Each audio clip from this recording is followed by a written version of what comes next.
دہلی کی فوج کو ایک طرح سے کرائے پر لے رہا ہے۔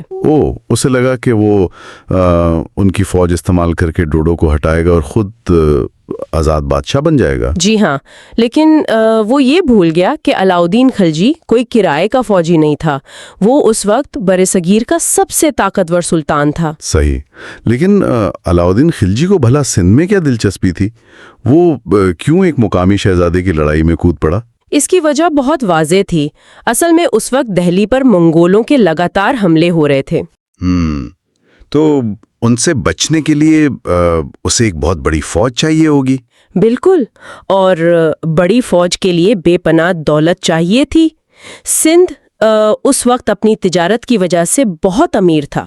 یعنی خلجی کی نظریں پہلے سے ہی سندھ کی دولت پر تھیں۔ جی ہاں، اسے بس اندر داخل ہونے کا کوئی بہانہ چاہیے تھا، اور چناصر نے یہ بہانہ اسے تھالی میں رکھ کر پیش کر دیا۔ واقعی یہ تو بہت بڑی غلطی تھی، اور خلجی نے چناصر کے ساتھ ایک بہت بڑی فوج سندھ بھیج دی۔ اور یہ کوئی چھوٹی موٹی فوج نہیں تھی۔ ہاں، ذرائع بتاتے ہیں کہ اس فوج میں بختر بند گھڑ سوار، ماہر تیر انداز اور جنگی ہاتھی شامل تھے۔ یہ اس دور کی جدید ترین ملٹری تھی۔ جی بالکل۔ اب ذرا سوچیں، جب یہ خبر ڈوڈو تک پہنچی ہوگی تو اس پر کیا گزری ہوگی؟ اس کا اپنا سگا بھائی ایک عالمی طاقت کی فوج لے کر اپنے ہی گھر کو تباہ کرنے آ رہا تھا۔ واقعی یہ بہت تکلیف دہ ہوگا اس کے لیے۔ اگر میں ڈوڈو کی جگہ ہوتا تو ایسی فوج دیکھ کر شاید کوئی درمیانی راستہ نکالتا، مطلب ہتھیار ڈال دیتا یا کوئی معاہدہ کر لیتا، لیکن اس نے لڑنے کا فیصلہ کیا۔ کیا یہ خودکشی نہیں تھی؟ دیکھیں، اگر ہم اسے صرف عسکری یا ملٹری نقطہ نظر سے دیکھیں تو واقعی یہ ایک ناممکن سی لڑائی تھی۔ تو پھر اس نے ایسا کیوں کیا؟ ڈوڈو کا جو نقطہ نظر تھا نا، اسے سمجھنے کے لیے ہمیں اس کی حب الوطنی کو دیکھنا ہوگا۔ ڈوڈو جانتا تھا کہ دہلی کی فوج صرف تخت تبدیل کرنے نہیں آئی۔ صحیح، وہ سندھ کی آزادی چھیننے آئی تھی۔ جی ہاں، آزادی اور وسائل پر قبضہ کرنے۔ اگر وہ ہتھیار ڈال دیتا تو شاید اس کی جان بچ جاتی، لیکن سندھ ہمیشہ کے لیے ایک غلام بن جاتا۔ واقعی، اور یہی مزاحمت کا راستہ تھا جس نے ڈوڈو کو ایک قومی ہیرو بنا دیا۔ اس نے سومرا جنگجوؤں، راجپوتوں اور مقامی قبائل کو اکٹھا کیا۔ جی، اور ذرائع یہ بھی بتاتے ہیں کہ ڈوڈو نے جو تقریر کی تھی اس نے عوام کا خون گرما دیا تھا۔ ہاں، اس نے کہا تھا کہ سندھ کی عزت زندگی سے زیادہ عزیز ہے، اور سب سے حیران کن بات تو یہ ہے کہ عورتوں نے بھی قربانی کے لیے خود کو تیار کر لیا تھا۔ بالکل، وہ دشمن کے ہاتھ لگنے سے مرنا بہتر سمجھتی تھی۔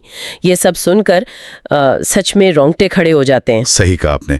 یہ اب کسی تخت کی جنگ نہیں رہی تھی، یہ قوم کی بقا اور عزت کی جنگ بن چکی تھی۔ اور جب جنگ میں ایسے جذباتی اور نظریاتی عناصر آ جائے نا تو فوجوں کا سائز اور ان کے ہتھیار پیچھے رہ جاتے ہیں۔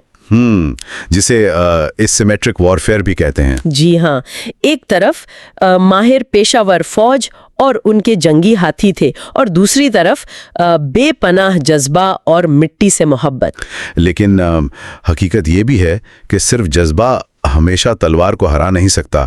اس جنگ کا نتیجہ بہت ہی خوفناک نکلا۔ جی، یہ بہت خون ریز جنگ تھی۔ اور ڈوڈو کسی محفوظ خیمے میں نہیں بیٹھا تھا، وہ خود آگے بڑھ کر لڑا، دشمن کی صفوں میں گھس گیا۔ وہ ایک سچے ہیرو کی طرح لڑا، لیکن ظاہر ہے جب آپ چاروں طرف سے اتنی بڑی فوج سے گھر جائیں تو انجام واضح ہوتا ہے۔ بالکل، اس نے قید ہونے سے انکار کیا اور میدان جنگ میں ہی اس کی جان چلی گئی۔ اور ڈوڈو کے مرتے ہی سندھ کی مزاحمت ٹوٹ گئی، سومرا سلطنت دہلی کے آگے ڈھیر ہو گئی۔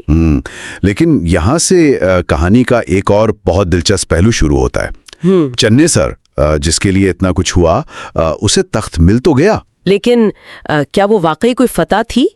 وہ آزاد بادشاہ تو نہیں تھا، وہ تو بس علاؤدین خلجی کی کٹ پتلی تھا۔ صحیح، اور سب سے بڑی بات یہ کہ عوام اسے اپنا مانتی نہیں تھی۔ بالکل، عوام نے اسے کبھی معاف نہیں کیا۔ وہ ایک ایسا حکمران تھا جسے اس کی اپنی رعایا نفرت کرتی تھی۔ مطلب اس نے اپنے لوگوں کا خون بہایا اور دشمن کو راستہ دیا۔ ایک حکمران کے لیے اس سے بڑی شکست اور کیا ہوگی؟ جی، تخت تو مل گیا، لیکن اس نے اپنا وقار، عزت اور گھر سب کھو دیا۔ واقعی تاریخ ان لوگوں کو یاد رکھتی ہے جو کسی مقصد کے لیے کھڑے ہوتے ہیں۔ دوڈو بے شک جنگ ہار گیا، لیکن وہ ہمیشہ کے لیے امر ہو گیا۔ جی، وہ آج بھی بہادری اور قربانی کی علامت ہے۔ اور دوسری طرف چنیسر، جسے تخت مل گیا تھا، وہ غداری اور ہوس کی علامت بن گیا۔ یہ اس داستان کا سب سے بڑا سبق ہے۔ تاریخ یہ نہیں دیکھتی کہ آپ کے پاس تخت کیسا تھا، بلکہ یہ دیکھتی ہے کہ مشکل وقت میں آپ نے فیصلہ کیا لیا تھا۔ بالکل ٹھیک کہا آپ نے۔ تو اس تفصیلی جائزے سے ایک بات تو ٹھیک ٹھیک سمجھ آتی ہے کہ جب اپنوں میں ہی دراریں ہوں نا تو باہر والوں کو محنت نہیں کرنی پڑتی۔ ہم نے ان ذرائع سے یہ سمجھنے کی کوشش کی کہ اس دور کی سیاست کیسی تھی۔ جی، اور ہم نے اسے بالکل غیر جانبدار ہو کر دیکھا ہے۔ بالکل۔ اب آج کی اس گفتگو کو میں ایک ایسے سوال پر ختم کروں گا جو واقعی ذہن کو جھنجھوڑ دیتا ہے۔ بتائیں۔ ہم نے دیکھا کہ چونیسر کی بغاوت سے خلجی کی فوج سندھ آئی، لیکن اگر چونیسر اپنی انا کو مار لیتا، دادو کو حکمران مان لیتا اور دہلی نہ جاتا تو کیا سندھ واقعی بچ جاتا؟ یہ بہت گہرا سوال ہے نا؟ علاؤ الدین خلجی جو پہلے سے ہی اتنا بڑا اور طاقتور سلطان تھا جسے دولت چاہیے تھی، کیا وہ سندھ کو واقعی ایسے ہی چھوڑ دیتا؟ یا شاید چونیسر نے اس تباہی کو بس جلدی بلا لیا جو ویسے بھی آنی ہی تھی؟ صحیح۔ اس سوال کا کوئی ایک سیدھا جواب تو شاید نہیں ہے، لیکن ہم یہ ضرور چاہیں گے کہ ہمارے سننے والے اس پر خود بھی تھوڑا غور کریں۔